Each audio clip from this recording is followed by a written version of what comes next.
Hello, everybody. This is Katelyn with Future of the Force, and I am here with Dr. Sunny Ravencourt from the University of Coruscant. This is James, and we are here today to talk about his third season of his podcast. So, Season 3. If you have not checked out this podcast yet, you really need to, because it is different from anything you're going to see or hear. It is all about the lore and the history of Star Wars, and it's something really different from what people usually do for Star Wars-based podcasts. And let's face it, there are tons of them. So, James, tell us a little bit about University of Coruscant and what we can expect with Season 3. Well, thank you so much. That's very kind of you. The design was to be different because you are not wrong. There is probably 1,000 Star Wars podcasts, and I mean, even searching for them is like screaming into the void. And so when I wanted to come up with something to do for Star Wars, I really spent a lot of time trying to figure out how to make something that would be entirely different. And so, when you introduced me as Dr. Sunny Ravencourt, a long time ago, that was sort of my gamer tag, and I would always go by Sunny. But what happened was when I made this show, it is an entirely in-universe product. It's basically an audio play. Every episode is its own audio play. It's 100% scripted. It's using voice actors and all the sounds of being in the universe. And the character that I play is Dr. Sunny Ravencourt, who has become like such a ridiculous character at this point that I really kind of have to separate myself as James McDonald. And now I have the character Dr. Sunny Ravencourt because I can't even, pretend like I'm this person anymore. It's spun so far out of control. Dr. Ravencourt is a washed-up holodrama actor who has been hired by the university to be more or less an adjunct professor. And so he teaches galactic history at the University of Coruscant. And it is in Coruscant in what I call the Grand Lecture Hall. And it has all the sounds of all the various students that you would have at a university in Coruscant. And that was the whole first season was weaponry. And so each class I had different kinds of weapons, and you'd build the sound for some of these, and some of these weapons have never been heard on Star Wars before, and so I had to sort of come up with my own ones, like a Proto Saber, for example. Yeah. I did a lecture and we had the Proto Saber, and so I'm like, okay, what is a Proto Saber going to sound like? Because it's a lightsaber and it's got like a battery pack and it's got a connecting cable, and so I sort of took like a lightsaber and then a chainsaw and like static and all sorts of other stuff to make this just terrible sounding lightsaber.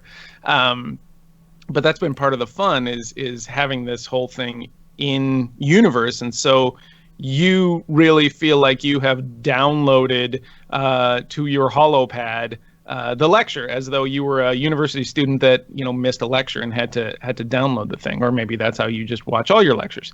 And then season 2, I wasn't really thrilled with spending the entire semester inside the lecture hall again. And so created this much more in-depth storyline.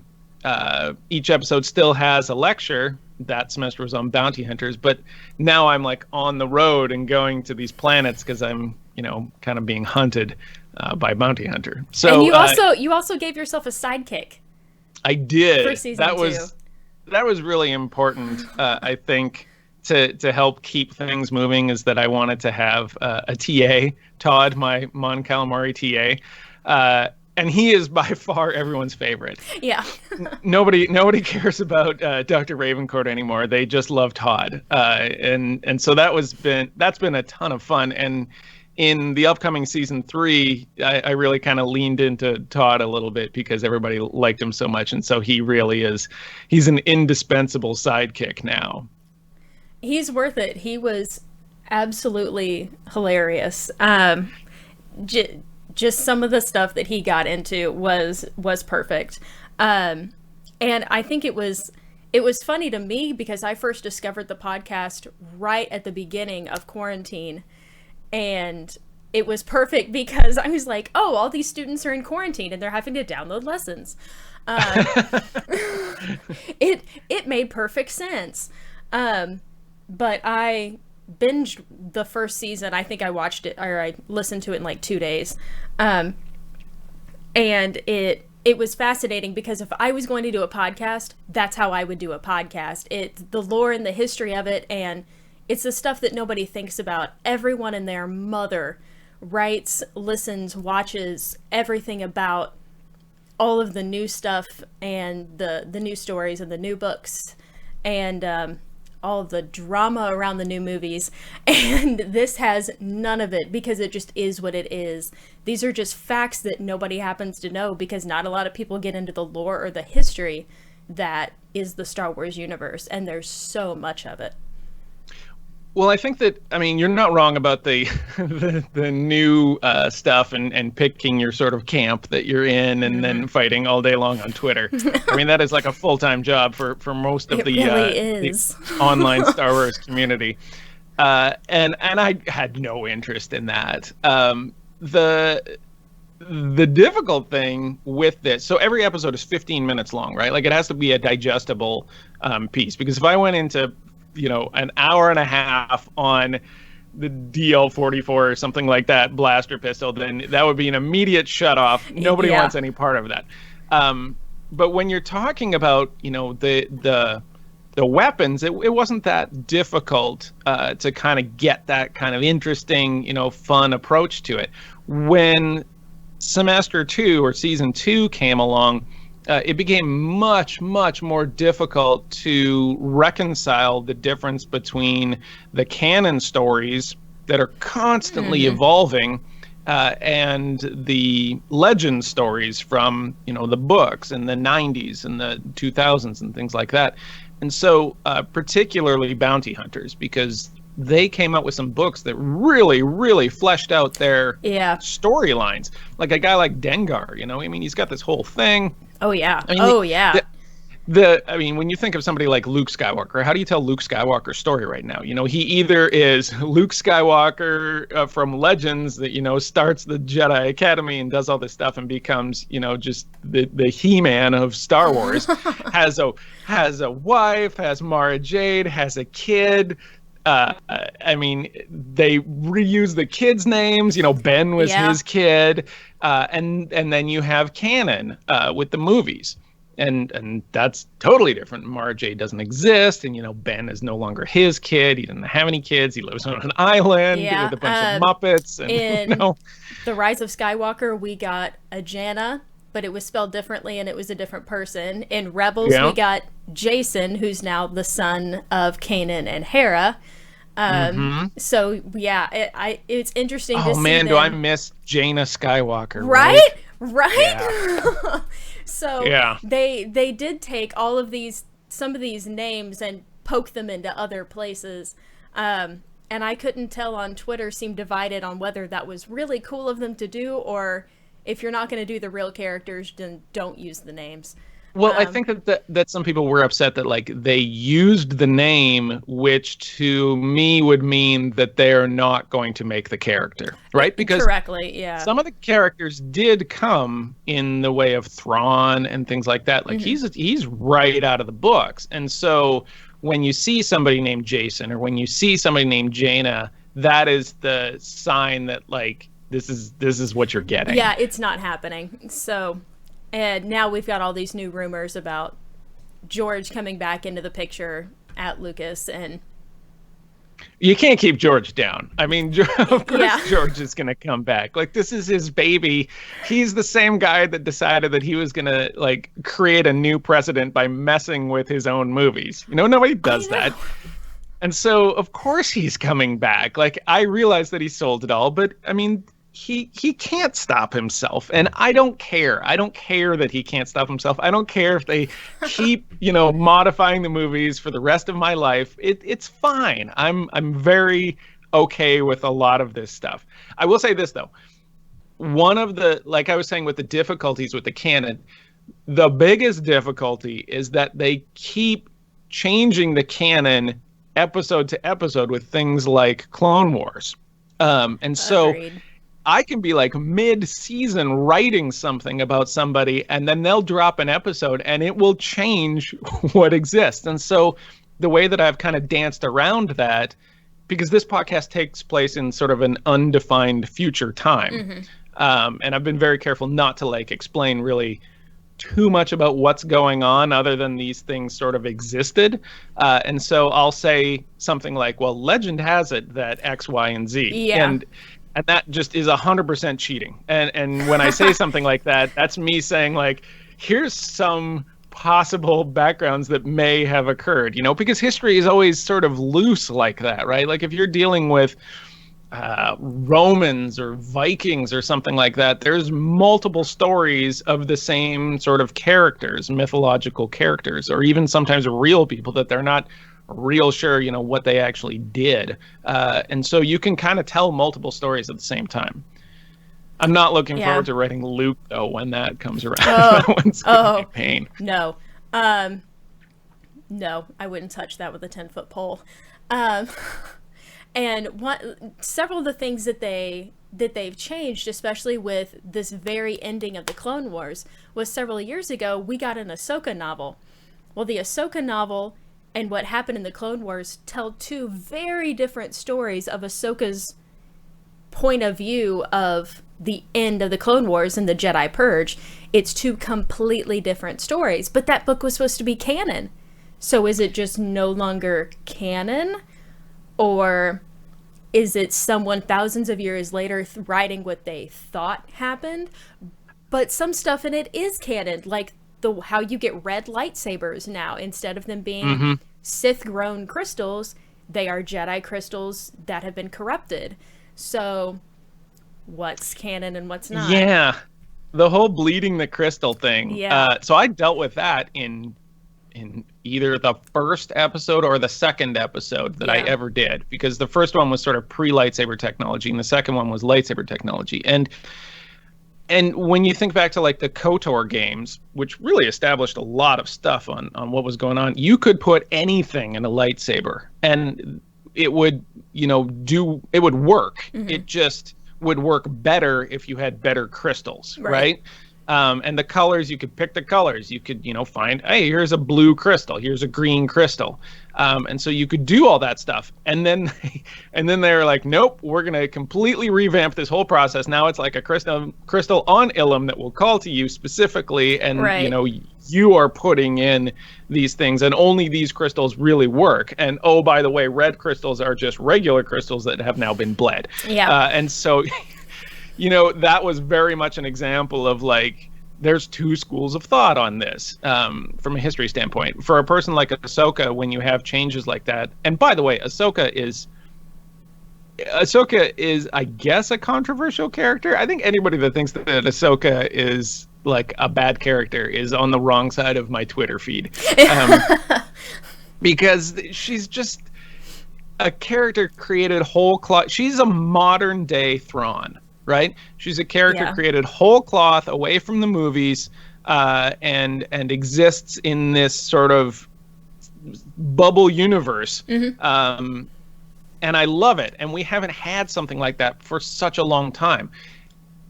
And Ahsoka has been so fleshed out over the course of like God knows how many seasons of the animated series, right? And then Rebels and everything like that. And so you have this really, really well-defined character. And so I guess I'm not surprised that you're going to start to have conflict in things like canon, and you'll have people fight about that kind of stuff. But to me, it's fine. It's just different sort of stories. And if you took the University of Coruscant approach with it, you would do exactly like you said. You would say, like, this is another reinterpretation of what that character might have been doing or what that character might be. It's the sort of what would they call it in like the legal world, like the strict contextualist or something like that, that would read the Constitution as being like, this is what it is. It's written like this. This is the way you have to interpret it. It's either canon or not. And that I just think is fraught with problems. Like, you're only going to run into problems if you look at Star Wars that way. You just can't do it eventually over time. Oh, I mean, eventually you run out of things to fight about if you kind of take that approach, because there there are so many different ways to come at so many different characters, and Thrawn actually being one of them. And when you have the two camps of old EU diehard and new EU diehard, and those differences can't be reconciled because they were so different. Yeah. We have so many different characters and stories. And one of the old EU issues was George Lucas couldn't decide whether or not Wookiees could be Jedi. So you have an arc in several books where there is a Wookiee who is a Jedi. Then he decided Wookiees couldn't be Jedi, and literally in the next book that character just fell off the map. He was just gone. And then we got to the Clone Wars, which George Lucas was involved with for the first several seasons. And in the Gathering arc, you have a little Padawan who is a Wookiee. And so everybody's like, oh, George. Okay. And we were also convinced that George Lucas was going to take the chosen one to his grave. We were never going to know what that prophecy said. And then in Master and Apprentice with Obi-Wan and Qui-Gon, we got a little snippet of it. And all that did was add even more fire to flames, because we only got a snippet of it. And so there's still interpretations, and it builds on itself so much. And I think that that's sort of the beauty of Lucas, is that he is not even beholden to his own decisions. Truth. And he is willing to make those changes. And you tell me if I'm wrong, but like seeing that Wookiee Padawan was everybody's favorite moment. Oh, he was stinking adorable. Yeah, my 10-year-old was like, oh my God, it's a Wookiee Jedi. Like, this is great, right? And so I think that it is one of those things where you simply can't have the idea that George is making a decision and he's going to live with it forever. Because if that is the case, then you're only going to be disappointed. And so once you sort of change that mindset and you become less angry with changes that don't fit your particular narrative or things that don't work exactly like the way that you understand it, you're going to be a much happier Star Wars fan. And so I don't think that people really, well, I won't say people, but like there's certainly a section of Star Wars fans that only want to be angry with change. And that is absolutely not the way that my podcast approaches this kind of stuff. It's just a retelling of here's things that existed, and then you sort of make your own interpretations about a lot of it, whether it was good or bad or whatnot. But at the same time, it's not just a straight history podcast. It was very much inspired by a couple different shows. One of them was Dan Carlin's Hardcore History. Mm-hmm. I don't know if you've ever heard that, but it is a tremendous history podcast taught by a guy that specifically says that he's not a historian. He just says he's a fan of history. And so it allows him to say a bunch of things like, I believe this is what happened based on my readings of it, right? Which is perfect, because I'm not a historian. I'm not even a historian in the character that I'm playing. Like, he's not a historian. He is an actor that is, been like lined up to teach this thing, which is also basically based on Matthew McConaughey teaching culture at the University of Texas. Yeah. And so, McConaughey, you just put this guy out there because he's an entertaining dude who happens to like the subject matter. And that's exactly it, right? And so you can get away with telling these sort of things. And then the other half of it is the Thrilling Adventure Hour, which is another podcast. That mostly relates to like the storylines and things like that, on how like a character interacts in a very, early 1900s radio drama type of situation. Yeah. Because you got to have, that is most of the fun for me is that ongoing narrative of how this particular washed up actor is making his way in the universe with these other people, and all the interactions that I've been able to have with voice actors and stuff like that. It's been fabulous. So how have you reconciled a lot of the old EU and the new EU and put them into one and try and make them sound cohesive. Because one thing that you've done really well is creating something that's cohesive, even though there are inconsistencies with the storylines. It's in the way that you present it, not being definitive, right? And it's somewhat like I was saying, by the fact that he's not a historian and that he's just reading these potential takes on history and then presenting it to the audience as some people believe this, other people believe this. Here's a story that I think is too good. I'll say this too a lot. Here's a story that is too good not to tell, right? Yeah. And so if you're thinking of like, I don't know, like a Norse god like Freya or something like that, right? Like, here's a story about Freya that's too good not to tell, right? You don't have to be like, this is exactly what happened. It's all just stories, right? And so by presenting the timeline very far into the future, you can really buy that some of this stuff has been lost and muddled and sort of a little bit murky in history. And it makes it just a little bit easier to digest these kind of wildly different things, like how a lightsaber works. And especially when you're talking about how a lightsaber worked, thousands of years ago, or, how Marka Ragnos, what his story was, which is like tens or 15s of thousands of years ago. There's going to be loose stuff. And so you just present it in a way that, is entertaining and more storytelling than it is like, this is the way it is and this is the right way. And if not, then I'm going to get on a fight in Twitter with you. And I mean, some of the stuff that we are talking about, so the very first lightsabers, that goes all the way back to the Jedi, when most of them didn't have lightsabers. Somebody else showed them the lightsaber and they couldn't even replicate it for a long time. A couple hundred years it took them to replicate the lightsaber. And they fought with swords. They looked like katanas. I mean, they were just swords. So some of this go back, and that was 25,000 BBY that they first found a lightsaber. Yeah, it's amusing to think of like these Jedi wars fighting without lightsabers. Yeah, right. No. Like they're just using swords. They were just swords. And I think like a lot of Star Wars fans don't think about that. I certainly didn't think about that before, I read into some of this stuff. And it's even the origins of the lightsaber is something that is changing canonically very quickly, because now at Galaxy's Edge, you have a ride that is, very much telling the story of the Proto Saber, but it's a different Proto Saber. So now I've got two different Proto Sabers I got to deal with. Is it like Proto Saber is in like the one saber that was sort of created by, what was his name? Like the Sword Master or something like that? The Sword Master. Yeah. And he made like one. And didn't tell anybody how to make it.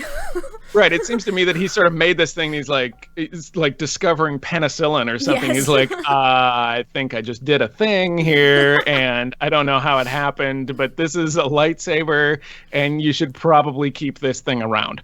And then it's like hundreds of years later before they ever figured out how to mass produce the things, versus like this Proto Saber, which is, described as like a broadsword with two edges. And it's heavy and right. It's hard to fight with. Like, it was one of those, it's like, it's cool, but I'll stick with my sword. Yeah, and that's really the point of a lot of this, is that it changes so fast, and there's different interpretations, that if you were to take like a hardcore approach to it, that especially like a preachy approach, I would say that would be the thing you'd want to avoid, and that's certainly the thing that my podcast avoids. I never want anybody listening to the podcast, listening to this audio play, to think like, this guy is trying to tell me how I should view Star Wars, right? Like, It should be something where everyone had their favorite high school teacher or their favorite college professor, and you would go there and you'd be entertained and you'd walk out and you feel like you learned something. But at the same time, it almost never happens with those people, that you feel like they're trying to drive something down your throat, like math, right? Like it just isn't that. And so season 3, we're back on Coruscant. No, we're back on Coruscant very, very briefly for like one episode. And then we are going to a holodrama set. So we are shooting a movie. We're shooting a holodrama. And so more or less the whole season takes place on the set. The very end of season 2 ends with him more or less talking to an agent and getting this contract. And so the vast majority of season 3 takes place in shooting the movie and like what that entails. And of course it's going to be ridiculous. And of course it's like not going to work out exactly like he thinks or be any sort of like professional production. Oh, of course not. And Todd, of course, is going to come with them. It's been a blast. And I will say this, that the voice acting that I've received from certain people has been just above and beyond. It's been so good. I get really excited when I get the stuff back because I never really know what it's going to sound like. I create these characters and then I sort of just send it out to the people that I think would do a good job with that particular character. And then I kind of just hope for the best. And I don't give like a ton of direction on it. I'm kind of like, this is kind of what I was thinking, but I want you to just have fun with it and make it yours. And so when I get it back, it's always something, different and interesting. And it's super exciting for me. So I'm starting to piece things together, and I think I have most of the stuff back. So it's going to be all movie set type of stuff. So while you're on a movie set, you decided to do a semester on Sith. Yes, but not just Sith, ancient Sith. Ancient Sith. Yeah, we're going back to hardcore old EU. Yeah. Like some of the names that you sent me were, names that I knew who they were, but even I have to go through, I've got old EU stacks, and I'm flipping through trying to remember who all of these people are, because as far as we don't know whether they're really canon yet or not. Disney has not touched this timeline yet at all. I think that there's like little drops of information that occasionally make it in, but you're right in that there isn't any like real descriptive explanation on who Naga Sadao or Exar Kun or Mark Aragnos or any of these people are. You get, Revan is one of them that obviously had to be done, Revan and Malak's story. And that one is a little bit, I think that probably people would argue with me that is canon, especially when you have it with SWTOR and their storylines. And then I think that in one of the movies, there's like a reference to Revan or something like that. And so that one is probably as close as we're going to get to like really being nailed down as like this person existed. But yeah, I wanted to do Sith. The problem was that after I did Bounty Hunters, I found it really hard to go back to inanimate objects. I can see why, because Bounty Hunters have some really great stories, and so do some of these old Sith. Like they gave the Jedi Order a run for their money sometimes. Oh, in just multiple different phases too, right? Like each one of these ones that I did sort of had their moment. Except for Mark Aragnos, who ironically like did not ever really fight the Jedi. And he's kind of the grandfather of the whole thing. He's episode 1, by the way, I think, unless I have to move some stuff around. And it's just, I wanted to do Sith, but then there were so many Sith. Like I made a list of like 25 different Sith that all had really good stories. And then you have like sort of the pseudo Sith type of people, that are apprentices, but kind of not and sort of fell out. But they have really good stories. And there was just too many. And so I had to even divide that down. And I thought, okay, if I'm going to do Sith, then I could do like all the modern ones. I could do the Kylo Rens and the Palpatines and the Vaders and things like that. Or I could do all the old ones that people really don't know a ton about. And I thought that would be more interesting, because I'm perpetually burning out on this podcast. This thing has become so much work for me. You know how you say that there's like 1,000 Star Wars podcasts? There is. Yeah. And it's because you can just turn on a microphone and talk about the movies or talk about the Clone Wars or talk about whatever you want and then hit publish and it's a podcast. This is like the exact opposite of this. This is writing and writing and writing and then recording and then building sound spaces and then getting voice actors to play different parts. And I think I did a word count of season 3 and it came out to like, it was something absolutely insane. It was like 35,000 words or something like that. It was like a good third of a full-length novel. And each episode is only 15 minutes long. And so, it's become so difficult to do the thing that I wanted to make it interesting, especially if I never made it to Modern Sith. So I was like, okay, I had to pick one. We're going to make it count, and we're going to do all the old guys. And I think that was one of the things when I first started listening to you that made it so different, was it was so obvious how much time goes into every single episode. And they're bite-sized. It's a bite-sized podcast. It's less than 20 minutes each. And the quality is honestly one of the best that I've ever heard, because most people, again, I'm sitting here with headphones and a little boom mic. I could do a Star Wars podcast, but you're doing one right now. I am. But it's so different when you want it scripted and there's so much sound that goes into it. And I mean, even the very beginning of your podcast, you have a little robot that says, "Welcome to the University of Coruscant. You've chosen this class. You've chosen this professor, and this class to listen to," and then you actually start. And so the amount of time just in sound that goes into your podcast was unbelievable, because I'm so used to listening to podcasts where they just flip on a microphone, and it was very obvious that you can't do that. Well, a couple things that really drove me on this. So the guy that I use, one guy, and his name is Mickey, and he's my best friend up in Duluth, Minnesota, and I just abuse him for voice acting. And so he does a lot of different roles, and one of those roles is the sort of introduction droid. And oh wow. Yeah, and so I'm constantly using him, but he and I talked a lot about different things. I had a podcast back in the day. It was a launch podcast for SWOTOR, and it was called Sonny's Diner.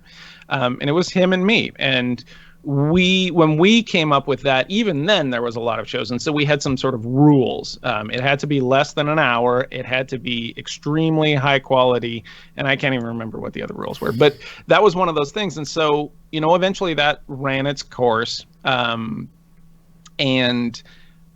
so I've been talking to him for a long time about what I should do, because I was really getting itchy to do this. I grew up in radio. I went to college for radio and television production and everything like that. And then I got a job like writing radio jingles. And then I completely left it, right? Like I worked professionally on radio stations, and then I just absolutely left it, and I never came back because the pay is just horrific. And so now I've got this sort of like this passion that isn't being fulfilled, and so it just always eats at me when I'm not doing something with it. Mm-hmm. And so I talked with him a lot about what should I do, and he said you should do a long form podcast. You should do like an NPR style, really don't just vomit into a microphone and push publish. Right. Like really take the time and do the whole thing. And so we talked about a bunch of different subjects, and of course it always comes back to Star Wars because it's Star Wars. Like I never get tired of it, right? And so then we talked about the way to do it, and to do a completely edited audio play each episode was kind of the idea. And as soon as I started doing it, I realized how badly I underestimated how much effort it was going to be. And so it's just become this all-consuming sort of rolling thing, and I'll go like months without releasing a new season because I'm trying to line everything up and do this whole thing to try to have it come out in like a weekly block of 9 episodes. It just takes that long. But it's been, I mean, I think I'm on to something because it's so different, but even getting a Star Wars podcast out there to the masses is difficult, no matter how good you think it is, or how, Yes. you know, how much people you think will enjoy it. Well, and I think your podcast hits a niche that no one else really hits yet. So when you look at all these podcasts, it's mostly people either talking about costuming and cosplay, the animated series, the TV series, the movies, and canon novels.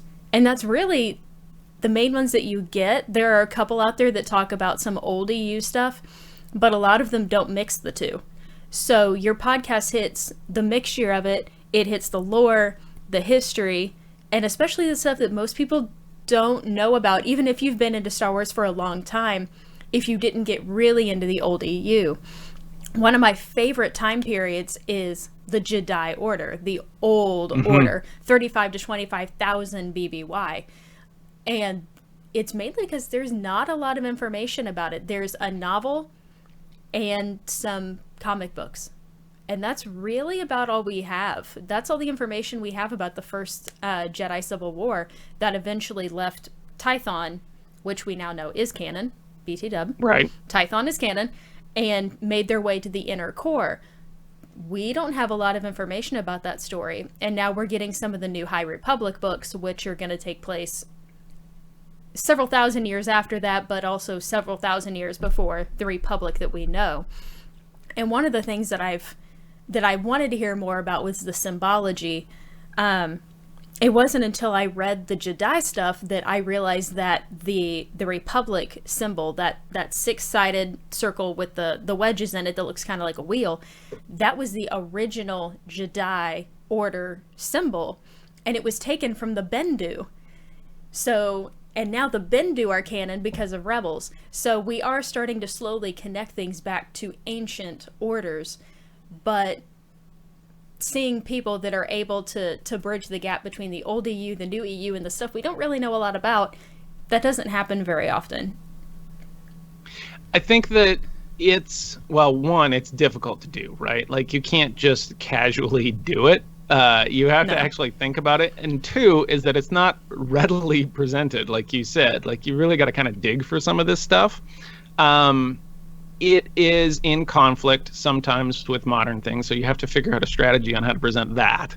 But then again, you know, the podcast, I definitely want somebody that doesn't know much about Star Wars to be interested in the podcast and at least entertained by it, right? Like, that was the goal, is like, would my wife listen to this podcast? And my son loves it. For some reason, like, my target demographic has ended up being 10-year-olds. I have no idea why, but like, I have a huge following of 10-year-olds, and they just absolutely love it. And so that's a plus, that's a bonus. But I didn't want to make it in something that like is so dry that you would think like, oh man, this is for hardcore Star Wars fans. Yeah. But to be able to have a hardcore Star Wars fan say, well, this is fun and this is cool and I'm interested in this, and then also have a casual Star Wars fan say, I like this is interesting. Like, that's the brass ring, right? Like, that's what everybody wants. And I've tried really hard to kind of make that a thing. And you're right. Like, there's so much of this past, you know, thousands and thousands of years that really isn't touched on. I was reading something. Somebody had a frustration with. So the Lando series is apparently coming out. It was sort of spoiled, and people are like, why do we keep coming back to this like 60-year period when we have thousands of years of Star Wars that's available to us? I mean, the answer is obvious, that those are the characters that people grew up with and know, and they want to hear those stories. But at the same time, there is all sorts of stories that are out there in this grand universe, you know, that is almost like spaceless and timeless, and you can just go to anywhere on there and tell a story. And there's huge stories and then there's little stories, and you can tell all of them in an interesting way. It just depends on how good a storyteller you are and how you want to present it. And that was another thing with Dan Carlin, is that it seemed like with his podcast, it didn't really matter what the story was. I liked listening to him tell the story. Right. Because he was able to take something and make it fun and interesting. And so that was very much a goal with this podcast, is how do I tell a fun, interesting story about like a piece of Gungan weaponry, or like a bounty hunter like Aura Singh that you know a little about, but you don't know a ton about, right? How do I get people that are, maybe into Star Wars, or somebody that's like super into Star Wars, to both think that it was interesting? And Aura Singh was a character that I was excited that you decided to touch on a little bit, because she does have two different paths that you can take, and we're not really sure which one is canon right now. So she's evolving constantly, you too. have the Aura Singh that is just a bounty hunter, and she's just really good at what she does. And you have Aura Singh, who was actually trained as a Jedi. She was a youngling in the temple, and then as a Padawan decided to leave. And so we're not completely sure yet which one of those storylines that we're going to be dealing with, or honestly, if it matters, because she's dead. I don't believe that for a second, but right. Yeah, you can even have characters that you're not sure are dead yet. The story with Aura Singh and the whole Jedi upbringing, though, is really fun. And that was very much the idea. Was I was looking at these two different narrative timelines of Aura Singh, and I'm like, well, this one is fabulous. Yes. You're dealing with like a sort of crappy Jedi teacher that had some angst, and she runs afoul of the Order, and Aura Singh runs afoul of the Order, and then you end up with this explanation. It's like, this is why Aura Singh just is willing to kill Jedi at any opportunity that she can. Yep. Because like a blanket evil character that is just evil for no good reason is not that interesting. You need to have these sort of things in place with history as to why they are this way. And so that one is a very good example of a story that is what I would say too good not to tell, as far as her history goes. Is it exactly what happened? I don't know. But this is a story of how things could make sense with her. And this is a definite retelling of her origins.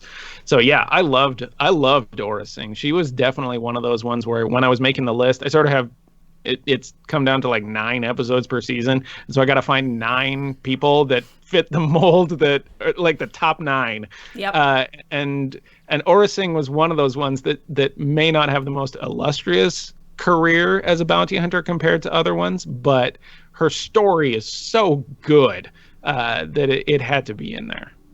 And with the idea of her Jedi upbringing, I felt like in Clone Wars, they kind of gave that backstory not to Aura Singh, but to a different bounty hunter. I feel like they kind of gave that to Asajj Ventress. Yeah, and Asajj Ventress sort of does have a similar story like that, except Asajj ends up really embracing it a little bit more, right? Like, she almost gets the same introduction to the whole thing and the failed teachings. And you got to think, like, failed teachings for these people, that's like a big thing, right? Like, there's this whole, what is it? The Jedi, like, workforce or something. There's a name for this. The core. And they end up being like engineers and farm techs and stuff like that. And so, people fail with this stuff all the time. Not everybody ends up being Obi-Wan Kenobi. And so, what happens with these people, and what happens if it fails really badly? And Obi-Wan even had 2 different paths. Because we have now what we see kind of with Master and Apprentice. Which is so good, by the way. That book. I love that novel. It showed us so much more that we needed to know. And then he had kind of his old EU past, which was, he was almost not a Jedi. He seriously considered leaving for a girl. And then the new one, we ended up, kind of the replacement for that was Mandalore. Mm-hmm. Sabine. Sabine. Thank you. Not Sabine. Was it not? No, not Sabine. I'm sorry. Sabine's the purple-haired one, right? Yes. The oh God, what is her Right? name? The blonde-haired Mandalorian queen. Wait for it. I know who we're talking about. Why do we not know this? I know This is the Bo-Katan. This is the issue. I'm not that good at this. Is the problem. Wait. Okay, we're gonna edit this out, right? Kreese. It's her last name. Satine. Sabine. Satine. There it is. I was really close. I have all these old EU names now stuck in my head, and I can't think of new canon. That was embarrassing. We know what we're talking about, we promise. I'm so sorry. Well, see, that's the thing, is that, like, people talk to me sometimes and they're like, you know so much. I'm like, I don't. I am constantly wrong. I am constantly, like, having to look this stuff up. And I'll go to, like, a Star Wars trivia night, and, you know, I am embarrass myself quite a bit, like I absolutely just did right there. It's one of those things where you learn so much about so many different periods that it is near impossible for me to keep it all straight. So sometimes I'll, like, write a show and then I'll go back and read it before I make it. A month later, I'm like, oh, that doesn't make any sense. Yeah. You better double check that, you know, to make sure that that's actually a thing. Yeah, there's just so much. There's so much Star Wars out there. And I think that's one of the things we're seeing with some of the new series that we're working towards. Like, we just got the announcement of the Bad Batch from the last season of the Clone Wars. Well, they're going to get a spinoff, which is interesting, but we've already seen a lot of clones. I personally would like to see a different time period. Let's explore that 50 years later, 100 years later, 10,000 years ago. We haven't seen 10,000 years ago yet. We're going to get the new High Republic series, but there's still such a huge gap. And we don't know yet what Rian Johnson is working on. He's getting his own trilogy. But I would love to get something that's just outside of the Jedi Order. Like, we have left Tython, the Jedi have been split. What now? Yeah, I would like to, I mean, after doing the whole season on the Sith, the ancient Sith, you know, I would love to see that what they call the Great Schism, when the Jedi kind of get into the problems and they end up splitting, and then they fight, and then the bad Jedi, I guess, I don't even know if they'd be called Dark Jedi. They probably are called Dark Jedi at that point. We probably call them that. Back then, they didn't have a name for them. Right, exactly. And so then they split off, and then they kind of get banished, and they find the Sith planet, you know, with the Sith species, and they take them over. That timeline, to me, has become super interesting. I'm really kind of fascinated with how that goes, because there's a ton of stories in there. And you're right, like, I was surprised to see that they came out with the Bad Batch, because it is so on point with the previous series. It is a spinoff, which is the point, I guess. But I'm like, you guys have such limited resources. I don't know if that's even fair to say about Star Wars. It seems insane, but it is true. Like, you only get so many shows out there, right? And so to spend all of that effort and all of those resources on something that is a story that's basically already been told, why are we doing that versus all of the opportunities elsewhere in the galaxy? It'll be great, because of course it's going to be great, because the Clone Wars has been great, and this isn't going to be that difficult for them to do. The stories have gotten better and better, the animation has gotten better and better, and so I'm sure I'll love it. But again, like you said, I would have preferred to see something a little bit different. And once you explore, like, a different section like that, like, think about how much we know now about the Clone Wars that we didn't before the animated series came in. Oh my goodness, yes. Right? Like, we know a ton about the inner workings of that period. You could have provided that to us. Instead, we're going to get these guys in a period that we already know. And there's so many time periods like that. I mean, think now The Mandalorian. It's huge. Everyone loves The Mandalorian. It's a great story, great directors, great writing. And it was a time period in between two franchises, two movies that we hadn't explored before. That's exactly what the Clone Wars was. And now Anakin's fall makes a little bit more sense because of the things that happened during the Clone Wars. And so The Mandalorian is kind of filling in that too. And so I would love to see the answers back right before we have the Jedi Order that we know in the prequels. I would like to see before that them coming to terms with how the Jedi Order operated, which was so different. The Jedi and the Jedi had two completely different ways of doing the same thing. And the Jedi kind of hated on the Jedi because they failed, and then the Jedi Order fails. So there's it's the history of failure, yep, right? Literally. And so seeing some of that would be great. So you've started touching a little bit on that with your season 3, going through all of these ancient Sith. Do you mention some of the old Jedi at all? Yeah, I mean, I don't think you can do it without mentioning kind of what's going on. But at the same time, I'm taking a very Sith approach to it, right? Like I talk about what the Jedi are doing, and the Jedi as in relation to like how the Sith are reacting.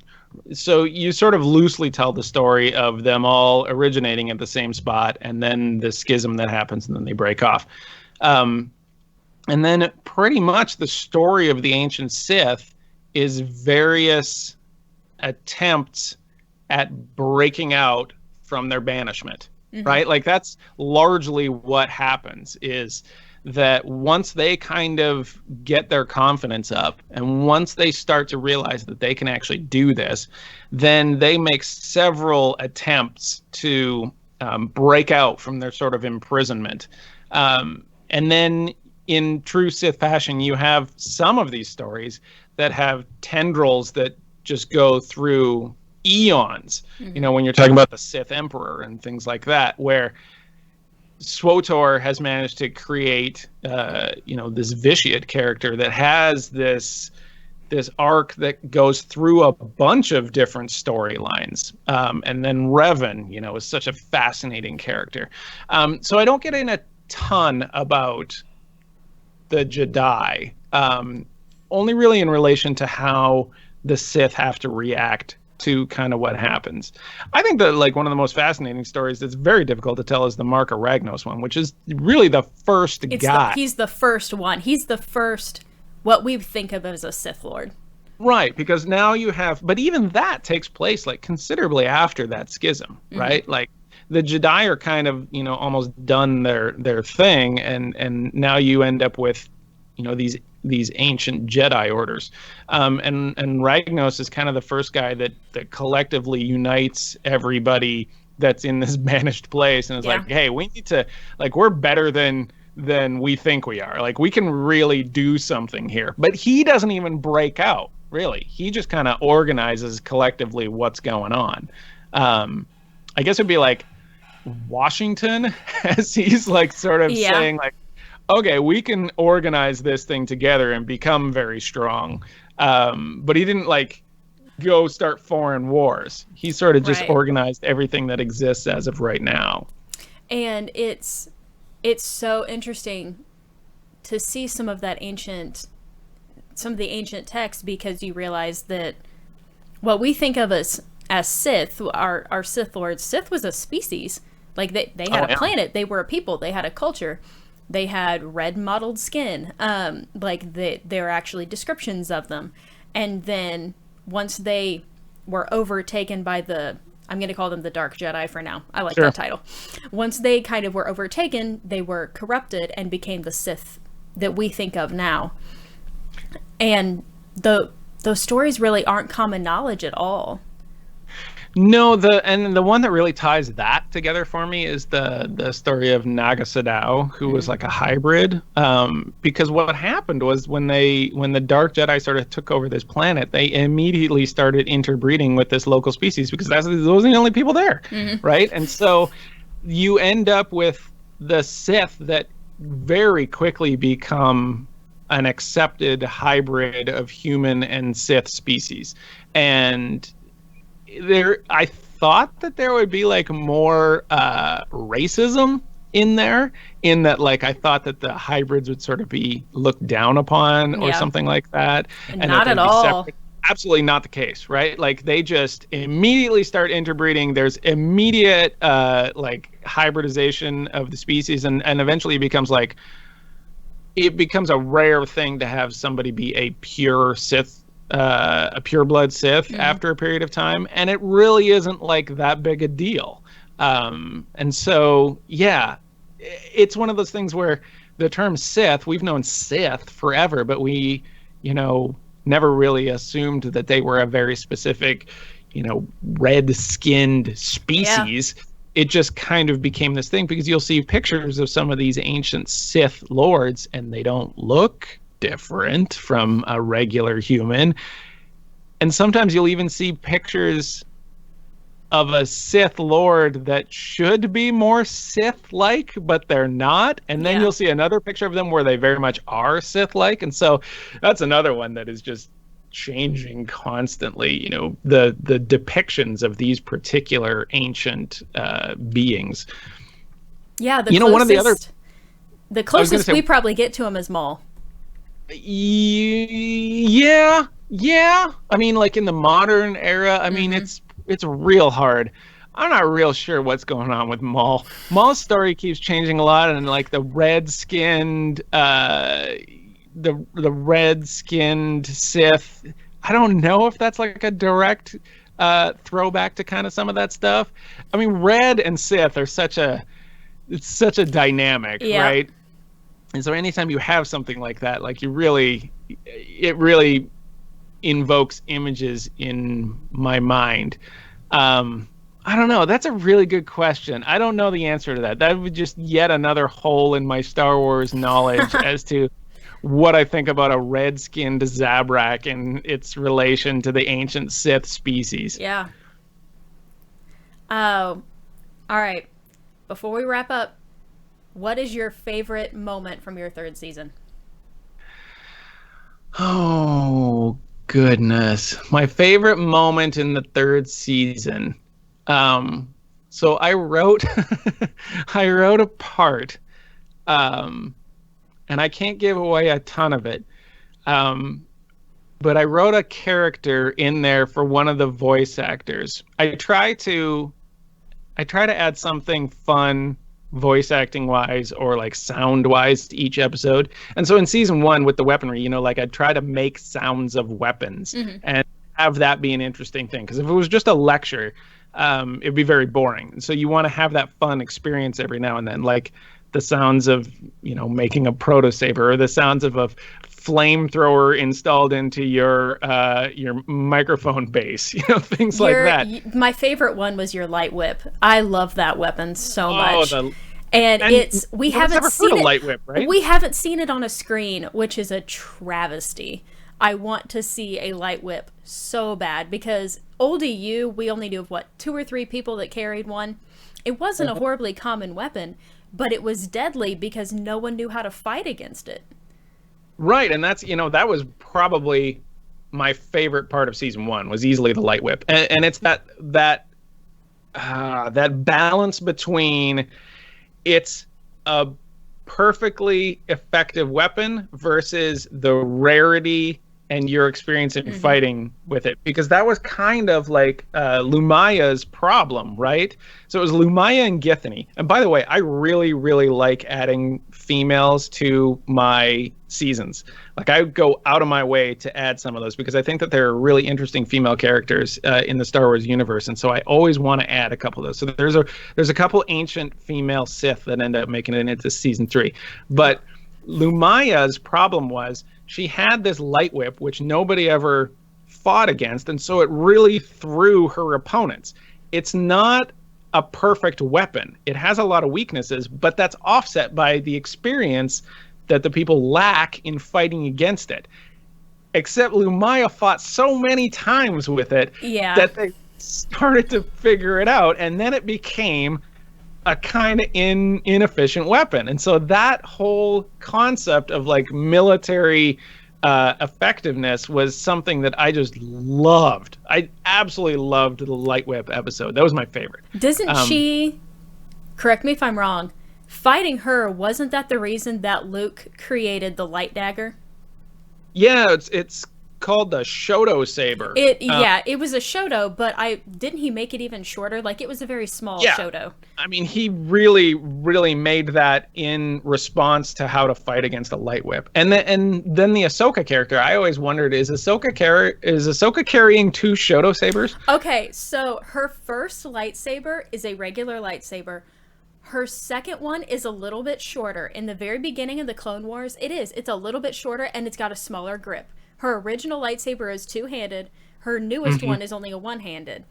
However, it is a little bit shorter. I personally wouldn't call it a Shoto until this last season when Anakin gave her blue crystals instead. When he gave her that blue crystal, it was significantly shorter, and I would call that a Shoto. I think at first they weren't. It wasn't quite a Shoto. When it turned blue, it was Shoto. Yeah, I mean, you look at that and you're like, okay, this is different. These do not look like regular lightsabers. Yeah. And the Luke thing with that really introduced something very interesting as a way to combat that. You know, it's not very effective to constantly be carrying this light dagger around with you, but it is for that. Right. All the depictions I've seen, the blade is only about this long. Yeah, it's very short, maybe like 1.5 feet or something. Right, and it's meant so that he could catch the light whip with this one and reach in with the actual lightsaber, and that was the end of that. Right, and then that was kind of the end of the light whip, right? But it's still so rare that I could feasibly see it popping up. Plus, it's just so cool. And in researching that, you know, I had to learn how that's possible, or what the explanation is for it, and how they're talking about like the breaking of the crystals, and you have like a number of inline small crystals that create that sort of flow, which was super cool. But in answer to your question for season 3, I cannot remember how this related, but I wrote a character that is just a direct reference to Jaws. The movie Jaws, because I had to have a reason to introduce this character, and all I could think about was the character in Jaws that's like the old salty sea guy. Yeah. And it worked out perfectly. And the guy that voiced it is from the Bombad cast. It's Jerry the Cannon Junkie. Yeah. And I saw him do an online like ASMR video just with Star Wars stuff, and I laughed so hard. I'm like, this guy could definitely do something fun. And so I wrote that character specifically for him, and then he agreed to do it, and I was like, fabulous. Yeah. And so that has been one of my absolute favorite moments, even just in the editing process, is getting that back and seeing how fun it was. And that's really the most fun that I have with these things, is I'll come up with a character, I'll write it, I'll write the few lines that they have.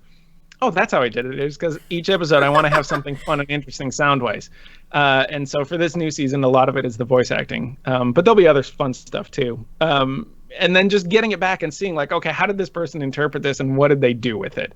And it's been great. And I've got my finger on the pulse of like a potentially very big name voice actor, and we'll have to see how that works out.